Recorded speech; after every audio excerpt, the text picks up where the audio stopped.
Hello everyone, हमारा question है the atomic number of four element P Q R S are 6 8 14 16 respectively. Out of this element the element known as metalloid is.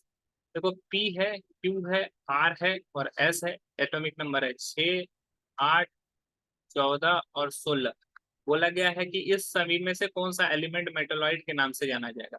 तो metalloid के नाम से जानने के लिए हम लोग पहले इसका हम लोग क्या करते हैं, पीरियोडिक इलेक्ट्रॉनिक कॉन्फ़िगरेशन लिखते हैं। तो अगर पी का इलेक्ट्रॉनिक कॉन्फ़िगरेशन हो जाएगा 2 4, क्यू का हो जाएगा 2 6, इसका हो जाएगा 2 8 4 और इसका हो जाएगा 2 8 6।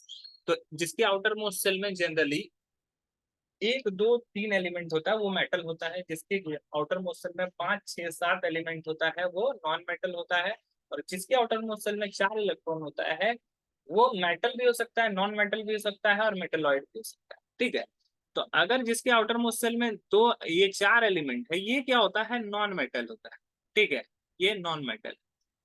ये इसके भी आउटर मोस्ट सेल में 6 है, ये भी नॉन मेटल। ये भी इसके आउटर मोस्ट सेल में 6 एलिमेंट है, ये भी नॉन मेटल।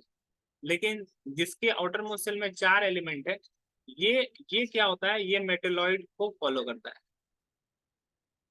मेटे मेटेलॉइड। ठीक है, ये मेटेलॉइड इसलिए हो जाता है। ठीक है, ये मेटेलॉइड्स इसलिए हो जाता है क्योंकि इसका पोजीशन पीरियोडिक टेबल में ऐसे प्लेस पे। ठीक है। और साथ ही साथ ये कुछ प्रॉपर्टी मेटल के फॉलो करता है और कुछ नॉन मेटल के फॉलो करता है, इसी वजह से ये मेटेलॉइड। तो कौन सा मेटेलॉइड है हमारा आर। तो आर हमारा राइट आंसर हो जाएगा और जो ऑप्शन दिए हुए हैं वो गलत हो जाएगा। तो option C is the right answer. I hope ये क्वेश्चन आपको समझ में आया होगा। That's all, thank you.